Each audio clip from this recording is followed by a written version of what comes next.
വർക്കല പാപനാശത്ത് തമിഴ്നാട് സ്വദേശിക്ക് കുത്തേറ്റ സംഭവത്തിൽ 2 പേർ കസ്റ്റഡിയിലായിട്ടുണ്ട്. കുരയ്ക്കന്നി സ്വദേശി മുഹമ്മദ് അലി, പ്രായപൂർത്തിയാകാത്ത ഒരു യുവാവ് എന്നിവരെയാണ് പോലീസ് പിടികൂടിയത്. ഇന്നലെ രാത്രി 11 മണിയോടെ തഞ്ചാവൂർ സ്വദേശി സുദർശനാണ് കുത്തേറ്റത്. ഗുരുതരമായി പരിക്കേറ്റ സുദർശനൻ തിരുവനന്തപുരം മെഡിക്കൽ കോളേജിൽ ആശുപത്രിയിൽ ചികിത്സയിലാണ്.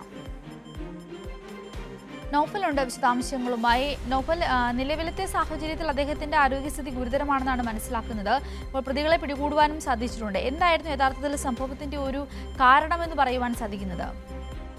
സിന്ധൂരി, ഇന്നലെ രാത്രി 11 മണിയോടുകൂടി വർക്കല സൗത്ത് ഗൾഫ് നടപ്പാതയിലാണ് ഇങ്ങനെ ഒരു സംഭവം നടക്കുന്നത്. അതായത് തഞ്ചാവൂരിൽ നിന്ന് 14 സുഹൃത്തുക്കൾക്കൊപ്പമാണ് ഈ പറയുന്ന കുത്തേറ്റ സുദർശനും അവിടെ എത്തുന്നത്. അതായത് രാത്രി ഈ പറയുന്ന വർക്കലയിൽ നൈറ്റ് ലൈഫ് ഒക്കെ ആസ്വദിക്കുന്നതിനിടയിൽ സുഹൃത്തുക്കളുമൊത്ത് അവിടെ വെച്ച് നടപ്പാതയിലൂടെ ബ്ലൂടൂത്ത് സ്പീക്കറിൽ പാട്ട് കേട്ട് നടക്കുന്നതിനിടെയാണ് ഇങ്ങനെ ഒരു സംഭവം ഉണ്ടാക്കുന്നത്. സ്പീക്കറിൽ പാട്ട് വെച്ചതിനെ ചൊല്ലി പ്രദേശവാസികളായ അവിടെയുള്ള തന്നെ 3 യുവാക്കൾ ചോദ്യം ചെയ്യുകയായിരുന്നു. ഇരുകൂട്ടരും അവിടെ വെച്ച് തന്നെ വാക്കുതർക്കവും സംഘർഷവും ഉണ്ടാവുകയായിരുന്നു. ഇതിനിടെയാണ് ഈ പറയുന്ന അക്രമികളിൽ ഒരാൾ സുദർശന്റെ വയറിന്റെ വലതുഭാഗത്തും തോളിലുമായി കുത്ത് ഏൽക്കുന്ന ഒരു സംഭവം ഉണ്ടാകുന്നത്.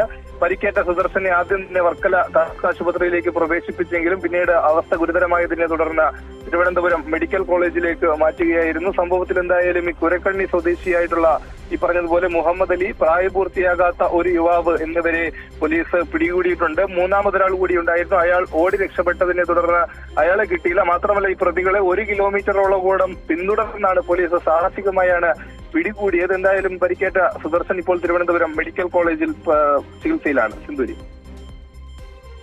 ശരി നൗഫൽ, വർക്കല പാപനാശത്താണ് ഇത്തരത്തിൽ തമിഴ്നാട് സ്വദേശിക്ക് കുത്തേറ്റത്. 2 പേർ കസ്റ്റഡിയിലായിട്ടുണ്ട്. കുരയ്ക്കന്നി സ്വദേശി മുഹമ്മദ് അലി, പ്രായപൂർത്തിയാകാത്തൊരു യുവാവ് എന്നിവരാണ് പോലീസ് പിടിയിലായിരിക്കുന്നത്. നൗഫലാണ് വിവരങ്ങൾ പങ്കുവച്ചത്.